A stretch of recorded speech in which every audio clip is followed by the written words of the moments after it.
Greetings of the day. I welcome you all for session 6 of the course Numerical Methods and Computer Programming. In the last session, we studied the bisection method to find out root of equation. Now we will be studying the another bracketing method, which is called as Regula-Falsi method, or many times it is called as false position method. So let us see what is the pitfalls or limitations of bisection method and how Regula-Falsi method differs from the bisection method. So it is well known fact that bisection is perfectly valid technique for determining the approximate roots, but its approach is relatively insufficient for some of the cases. Such cases can be solved by another graphical approach, which is called as false position graphical approach, or which is nothing but Regula-Falsi method. So let us discuss such case where the bisection method acts insufficient. A shortcoming of bisection method is that while calculating the midpoint between interval x1 and x2, there is no account of magnitudes of x1, f of x1 and f of x2 is considered. So that means irrespective of magnitude of f of x1 and f of x2, the interval between 2 points, that is x1 and x2, is calculated. But when the case were considered, if f of x1, that is the magnitude of f of x1, if it is much closer to 0 than f of x2, then it is likely that the root is closer to x1 than x2. So this we can demonstrate using the figure which we can see here. So let us consider x-axis where the variable x is to be plotted, y-axis where function of x, that is f of x, is plotted. Let us consider this curve as f of x. This point is considered to be the exact root for this particular curve. And now let us assume the initial guesses. Let us start it from x2. Respective function of x2 can be calculated, and it is shown by this particular point, that is f of x2. Similarly, let us consider the another guess as x1, which is shown by this particular point, and the respective function is shown by this particular point and represented by f of x1. Now if you consider the magnitude of f of x1 and f of x2, and if you compare the magnitude of these 2 points, then you will realize that magnitude of f of x1 is very less and it is closer to 0. So, or we can say it is very close to your real root. Whereas if you consider the magnitude of f of x2, it is far away from the exact root. So if you apply the bisection method for this particular application, you need to perform more iterations, and that is why it is called as inefficient. But if you consider the magnitudes of f of x2 and f of x1 to calculate the new approximation approximated root, then the method is called as Regula-Falsi method. So in the next slide, we will try to study what is the procedure of Regula-Falsi method. So that is why an alternative method that uses the graphical insight of joining f of x1 and f of x2 by a straight line is included in Regula-Falsi method. So intersection of this particular line which joins f of x1 and f of x2 with x-axis represents the improved estimate of the root, or we can call it as next approximated root. Now we will try to understand this using a graphical format. The fact that replacement of curve by a straight line gives false position of the root is the original name. That is why the method is called as regula-Falsi method or false position method. So let us try to understand what is meaning of all these sentences. It is also called as linear interpolation method. Now again we will consider the same example where the function is represented by this particular curve. This is exact root. Let us consider the initial guesses as x2 and respective function of x2 is f of x2. Similarly x1 and the function of x1 as f of x1 is shown here. So now as per the regula-Falsi method, it states that it uses the graphical insight to join f of x1 and f of x2 by straight line. That means you have to join this f of x2 point with f of x1 point by a straight line. So I will draw straight line which is joining f of x2 and f of x1. So this is dotted line which I have used to join these 2 points. Now next point is says that the intersection of this line with x-axis represents an improved estimate of the root. In the bisection method, if you could remember that to find out x3, we used to employ the formula that is midpoint between x1 and x2, that is x1 plus x2 divided by 2. But in regula-Falsi method, we are using magnitudes of f of x2 and f of x1, which has to be joined by a straight line, and this line when it crosses the x-axis, this point will be considered as the improved estimate of the root or approximated root.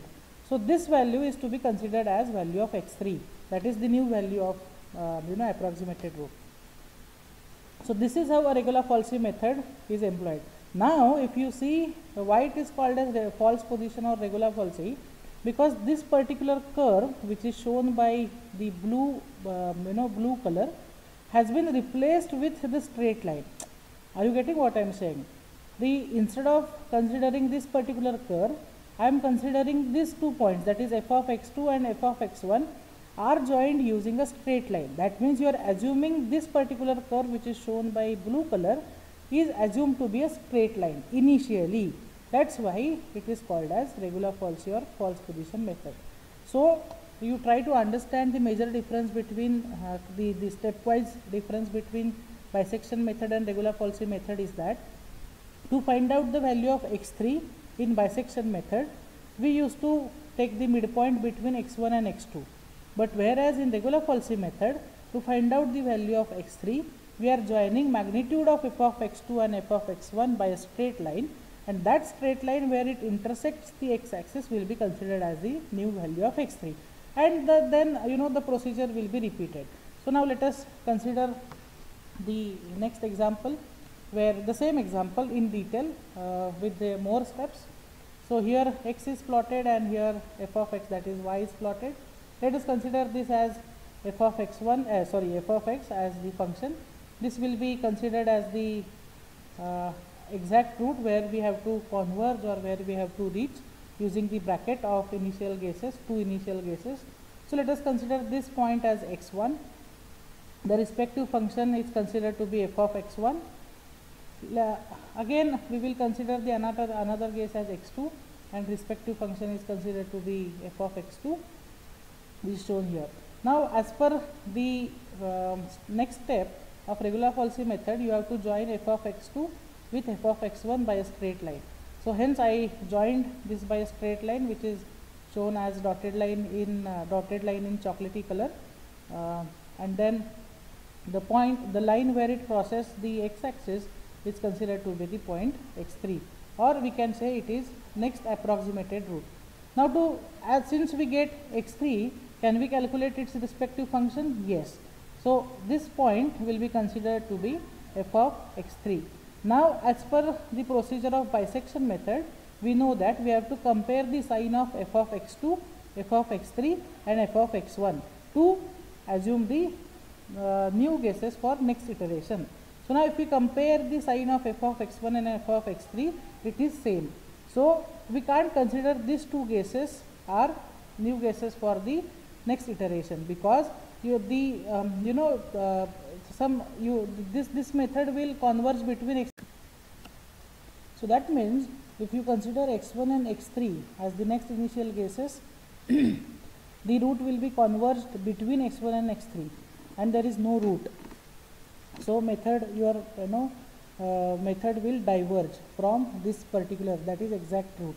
Hence now we have to compare the sign of f of x3 and f of x2. Since the sign of f of x3 and f of x2 are different, you can assume next initial guesses as x3 and x2. That means you have to replace your x1 with x3. The same procedure which we have followed in the bisection method, we have to follow in regular Falsey method also.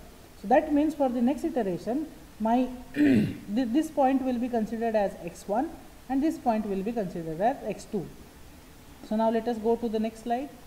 Here you can see the function again shown by the curve in the blue color, and now we have replaced, you can see we have kept x2 as it is from the previous iteration and the respective function as f of x2 will be also as it is. Now the point x3 which we have calculated in the previous iteration, which was considered to be the approximated root or improved estimate of root, now will be replaced and x1 will be considered instead of x3. So similarly for x1 we can calculate the function of x1, and now as per the next step of regular Falsey method, again you have to join f of x2 with f of x1 by a straight line. So I have shown this dotted line, where this dotted line or straight line intersects the x-axis will be considered as the next approximated root, that is x3. So now you can see here in the next iteration, that is iteration number 2, we are converging towards the exact root with the fast rate. If you consider the bisection method, the number of iterations which are required to reach this particular root is depends on how far your x1 and x2 are from the exact root.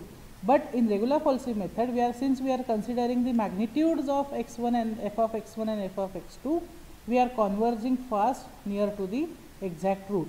So now in this iteration we have we have almost converged near to the exact root. So maybe with one more or two more iterations we will be able to reach at this particular exact root. So again since we know the point x3, we can calculate the respective function as f of x3. And now as we know that for guessing the new initial guesses for the next iteration, we have to compare the sign of x1, f of x1, f of x2 and f of x3.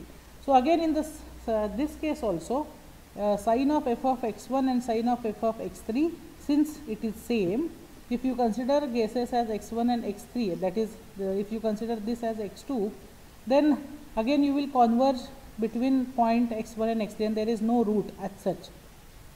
So we have to replace our x1 with x3. So this point will be considered as x1 in the next iteration, where x2 will be kept as it is. So now let us go for the next iteration using the same graphical method. You can see again the function is shown by this blue curve. x2 will be kept as it is. The respective function of x2 will be shown by f of x2. And now the point x3 from the previous iteration has been designated by x1 and respective functions will be calculated. So for this particular iteration, x1 and x2 are considered to be the initial guesses. So since we know the point x1, we can calculate the respective f of x1, and again we can join f of x2 with f of x1 by a straight line. Where this straight line intersects the x-axis will be considered as the next approximated root, which is nothing but x3. Now if you consider this particular iteration, you can visualize that we have almost converged near to the exact root. Now since we know the value of x3, we can find out the respective function, that is f of x3, and again we have to repeat the same procedure which we have repeated in the previous iterations. Here also we will compare the signs of f of x1, f of x3 and f of x2. Since the sign of f of x1 and f of x3 are same, we cannot consider the x1 and x3 as the next initial guesses. Hence we have to replace x1 with x3. This point x3 which is shown in this particular iteration will be considered as x1 in the next iteration, whereas x2 will be kept as it is. So this is how you can converge near to the exact root using regular policy method. So try to understand the main difference between bisection method and regular policy method, which I am reiterating again and again, because you must understand what is the main difference and what is the applications of these two methods. If your exact root, if it is very near to the function of initial guess x1, that is the magnitude of f of x1, if it is very near to the 0, then there is no need to use the bisection method. Instead of that, a method which considers the magnitude of two initial guesses to calculate the new approximated root or new estimate of the improved estimate of the root, then obviously you have to go for the regular policy method.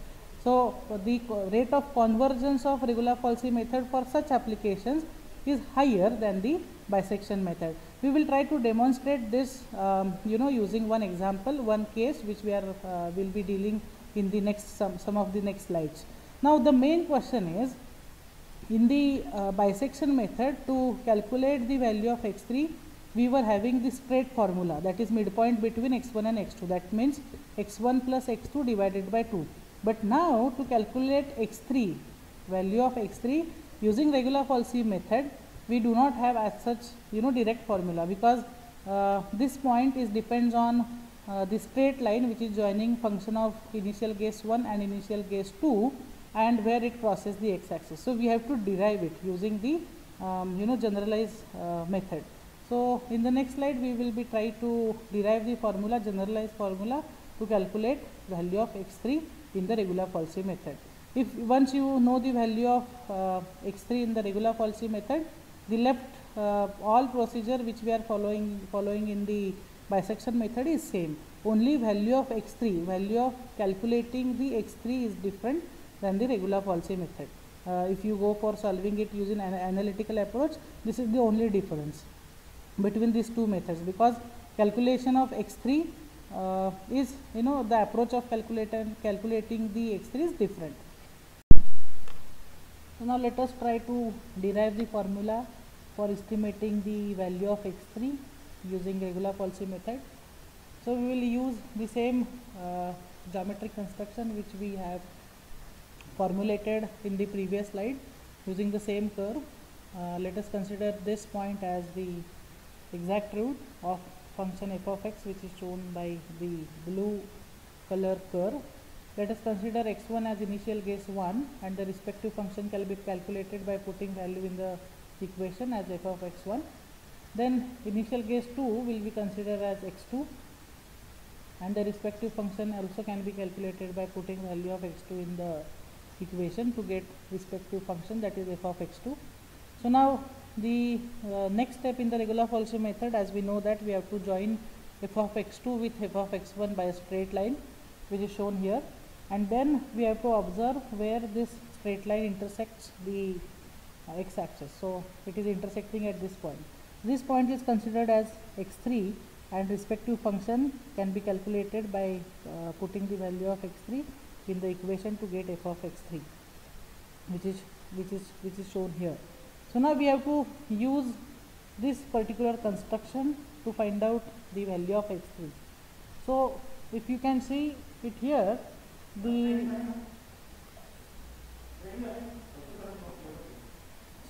if you can see the construction, this particular construction, you can see the two triangles. Now I will show it here.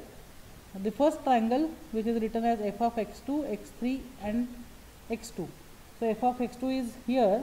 So f of x2, x3 and x2, that means this particular triangle.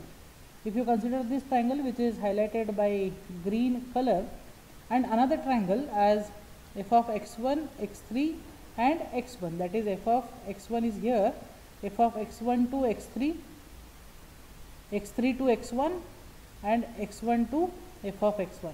So these two triangles, if you consider these two triangles which are, or we can say, observing the similar angles, we can write as minus f of x1, that is the magnitude of f of x1 is considered to see why this minus sign is written, because magnitude of f of x1 is located in the fourth quadrant. So f of x1, so this particular line divided by x3 minus x1, that means x3 minus x1, that means this particular side of a triangle. So that means f of x1 divided by x3 minus x1 is equal to, we can write f of x2, that is this particular line which is vertical line and the magnitude of f of x2 is located in the first quadrant, divided by again x2, that means this length, minus x3. So when we write x2 minus x3, we get this particular length or this side of a triangle. So we can reformulate it, or we can simplify this to, or we can rewrite this equation as f of x1. To eliminate this particular minus sign, we will rearrange this equation in this form. We can rewrite it as f of x1 divided by x3 minus x1 is equal to f of x2 divided by x3 minus x2. Since we have to eliminate this particular negative sign, we can multiply both the sides, that is like left hand side and right hand side by minus 1. So we get the right hand side will get changed as x3 minus x2, which was previously x2 minus x3. So now we have to cross multiply this particular terms. So when we cross multiply this particular equation, we get f of x1 into x3 minus x2, or we can say f of x1 into x3 minus f of x1 into x2 is equal to f of x2 into x3 minus f of x2 into x1.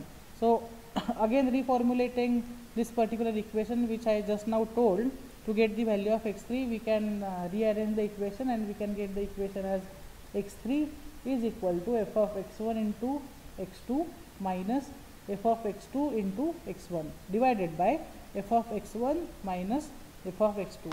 So now if you see this particular formula to find out x3, you need to know the value of f of x1, value of x2, f of x2 and value of x1. So if you know these four values, you will be able to find out value of x3. And since the initial case is known, x1, we have x1 value, the respective function can be calculated. So this value is also known. The initial case 2, x2 is also known and respective function is also calculated.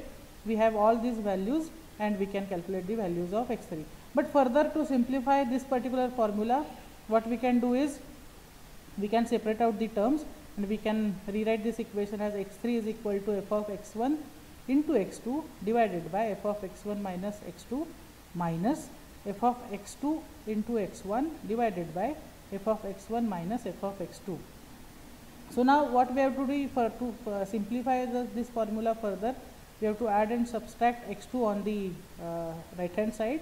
So what we get is, you can see here, x3 is equal to, we have added x2 here, so x2 plus f of x1 into x2 divided by f of x1 minus f of x2. Now we are subtracting it, that is minus x2 minus f of x2 into x1 divided by f of x1 minus f of x2. Now if you cross multiply this particular term to get the simplified and the final answer, we get the answer as x3 is equal to x2 minus f of x2 into x1 minus x2 divided by f of x1 minus f of x2. So this formula can be used to calculate the value of x3. So this is how value of x3 is determined for regular falsy method. So only difference is to find out the next approximated guess, that is x3, in each iteration you have to employ this particular formula, which was in bisection method, which was just equal to midpoint between these 2 points, hence it was x1 plus x2 divided by 2, that's it. So this is the main difference between these two methods, and when you are solving it using the formulae, there will be difference of x3 formula only. Left all procedure for regular falsy method and bisection method is same. Now let us consider one example where regular falsy method, where we can study the pitfalls of regular falsy method, or limitations of regular policy method over a bisection method. In this particular example, we have studied the advantage of regular policy method, but in the next example we are going to study the limitation of regular policy method over bisection method. That means the example which we are going to study in the next slide will be useful to solve that particular example or finding out the root for that particular equation. Bisection method is superior than the regular policy method. So while selecting the various kinds of numerical methods, if you study this approach, it will be easier for you all to select the factor affecting the selection of various methods. So this can be described in the next slide. We will be demonstrating the limitation of regular policy method over bisection method. Okay, so now let us consider example where the bisection method is more suitable over the regular policy or false position method. So let us take one example. Use false position method to locate the root of function which is x raised to 10 minus 1. So let us try to consider the graph for this particular function. I will try to explain this method, this problem with using the graphical method first, so that it will be easier for you guys to understand what is pitfall of false position method for this particular equation. So let us consider the y-axis where function is plotted and x-axis where the various values of x are plotted. So when we plot various, when we assume various values of x and we plot the function with respect to that value, we get such kind of curve which is shown by blue color. So this is considered as the function which is x raised to 10 minus 1. So let us try to solve this particular equation using false position method first. So let us consider as this particular curve crosses x-axis at this point. This will be considered as the exact root where we have to converge using the bracket of two initial guesses. So let us assume two initial guesses such that the function of those two initial guesses is opposite. So let us assume x here, x1. The respective functions can be calculated by putting value of x1 in this equation to get f of x1. Similarly, let us consider x2 such that the function of x2 have the opposite sign, that of f of x1. So when you put value of x2 in this particular function, you will get the respective function as f of x2. Now as per the false position method, we have to join f of x2 with f of x1 by straight line, and then we have to observe where it crosses the x-axis. So this particular line crosses x-axis or intersects x-axis at this particular point. So obviously this point will be considered as x3. So respective functions will be calculated by putting value of x3 in this function to get value of f of x3. So now as we know that the sign of f of x1 and f of x3 are same, so you can replace x1 with x3. So now for next iteration, I am not going to the next slide, I will do it here itself. So let us assume this x3 as x1 which has been replaced, and now consider the this f of x3 as f of x1 for the next iteration, and then join f of x3 with f of x2. So again, if you join these 2 points by a line, it will intersect somewhere here. So this point will be labeled as new x3, and the respective function will be calculated as by putting the value of x3 in the equation to get f of x3. So now if you observe, since the function half part of the function is parallel to x-axis, this particular line of function is parallel to x-axis. Hence for 3 iterations, value of initial guess, the value of function of initial guess, that is x1, remains same. So for 3 successive iterations, you will be getting same value, because if you see the value of f of x1, then again f of x1 for next iteration, and again f of x1 for the next iteration, the values are same. So even we try to iterate it one more time. So let us consider this function as f of x1 and consider this, we have to replace x1 with x3, this x3. So we will join this f of x3 with f of x2 again by a straight line. It will again crosses the x-axis at this point, which will be considered as new x3, and respective function will be calculated as f of x3. So for first 4 iterations, you will not get change in the value of f of x1. So this is pitfall of false position methods, that the rate of convergence for such kind of equations using false position method is very slow, because in the first 4 or 5 iterations you are getting same value of f of x1, which is not changing. Why? Because this particular line, or we can say this particular part of a function, is parallel to x-axis. So now again replace this f of this x3 with x1, and again we will join this to 2 points by a straight line. We will find that this point has been replaced, and hence at the end we will be able to find that after fourth iteration, value of x1 and respective function is changing. So that means to converge towards the root, number of iterations required in false position method are more, because since we are considering the magnitude of respective functions of initial guesses, if the magnitude of some kind of any initial guess or function of any initial guess is same, then obviously it will take more time to converge towards the exact root. So now let us compare it with the bisection method. Same equation we have to solve using bisection method. So let us assume that this curve represent equation x raised to 10 minus 1. This point will be considered as the exact root. Let us consider x1 as initial guess 1. We can find out respective function f of x1, and this point as x2, which is initial guess 2, and the respective functions can be calculated by putting value of x2 in the equation to get f of x2. Now as we know that to find out x3, we take midpoint between x1 and x2. So we will take formula as x3 is equal to x1 plus x2 divided by 2. So this you will get this point as midpoint of x1 and x2. It will be somewhere here. So this point will be considered as x3. So now if you calculate a respective function, you will get f of x3.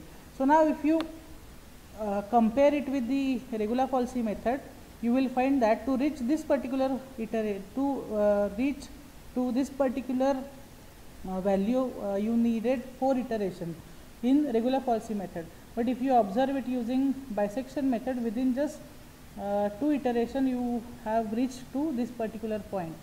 So again the same procedure will be repeated. Your x1 will be replaced with x3. So this point will be considered as x1 for new iteration, and again midpoint will be calculated. So midpoint between this and this point will be somewhere here, which is very near to the exact root. So if we calculate respective function as f of x3 and again you have to find out the midpoint between these two. So this means that number of iterations which are required using bisection method to converge towards the exact roots are less. Hence this can be considered as pitfall for the regular falsy method. If your function is some part of function is parallel to any one of the axes, it can be case for y-axis also. If this particular path would have parallel to the y-axis, obviously same procedure might have been repeated, so that unless and until the value of this particular function changes, the same value will be reflected in the regular falsy method. So this is how selection of various methods to find out root of equation is needed to understand. It can be understood using such examples. So in the next lecture or next session, we will try to solve one numerical based on regular falsy method using formulae, so that you will understand this method properly using analytical approach. Thank you so much.